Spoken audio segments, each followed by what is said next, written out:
এই প্রেসিডেন্ট তিনটা কারণে অপরাধী, যার বক্তব্য এই মহান সংসদে আমরা শুনতে পারি না। প্রথম কারণ হচ্ছে তিনি সমস্ত খুনের সহযোগী ছিলেন।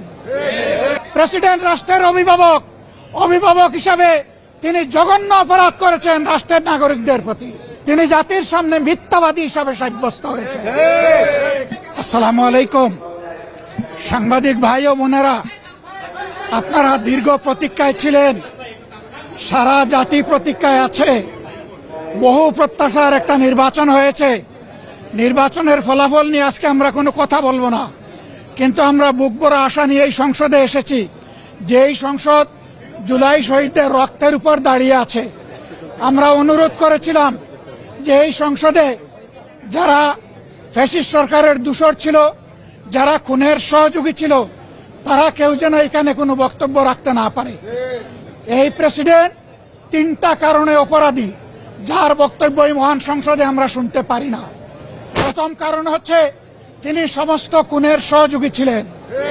তার আমলে যে খুনগুলো হয়েছে, একটা খুনের বিরুদ্ধেও তিনি শাসক গোষ্ঠীর প্রতিবাদ করেন নাই। সেই খুনে তিনি কোনো ব্যবস্থা গ্রহণ করেন নাই।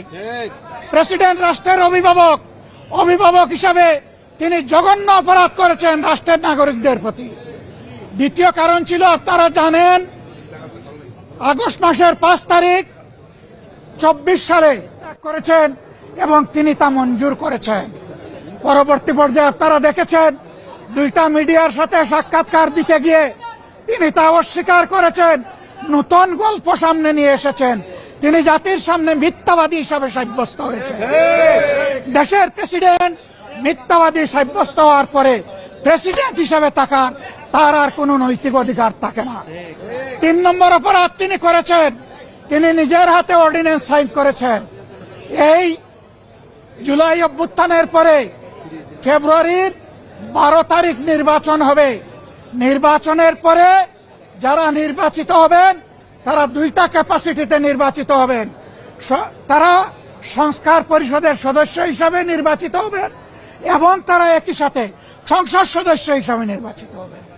একই দিনে উভয় শপথ একই ব্যক্তি পড়াবেন। অত্যন্ত দুঃখের বিষয়, সেই শপথ দুটো আমরা নিলেও সরকারি দল নেয়নি।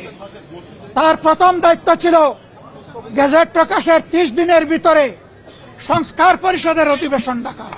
তিনি সেই অধিবেশন ডাকেন নাই। গণভোটে হার পক্ষে ভোট দিয়েছে 70% মানুষ। তিনি 70% জনগণকে, দেশবাসীকে অপমান করেছেন। এখানেও তিনি অপরাধ করেছেন। এই 3 অপরাধের কারণে আমরা তার ভাষণ শুনতে চাইনি এবং আমরা সরকারি দলকেও অনুরোধ জানিয়েছিলাম, স্পিকার মহোদয়কে অনুরোধ জানিয়েছিলাম তাকে যেন ভাষণ দিতে দেওয়া না হয়। তারা আমাদের কথা গ্রাহ্য করেন নাই। আমরা সংক্ষুব্ধ হয়ে সংসদ থেকে বের হয়ে এসেছি। আমরা আগামীতে এই সংসদে কোনো অন্যায়কে আমরা বরদাস্ত করব না এবং মেনে নেব না। আমরা জনগণের স্বার্থের পক্ষে লড়াই করে যাব, অধিকারের পক্ষে লড়াই করে যাব। প্রিয় দেশবাসী, আমরা আপনাদের সাথে, আপনাদের অধিকারের পক্ষে আছি, সম্মান আছে, আমরা আছি আপনাদের সাথে, আপনারাও থাকবেন আমাদের সাথে। সাংবাদিক বন্ধুগণ, আপনাদেরকে ধন্যবাদ। আমরা দফায় দফায় বক্তব্য দিয়েছি, আমরা মূল জায়গায় বক্তব্য দিয়েছি।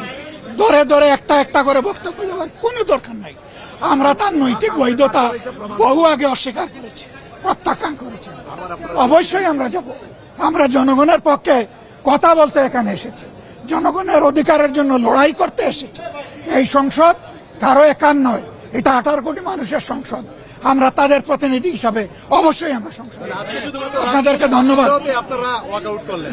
একটা ইস্যুতে আমরা ধন্যবাদ।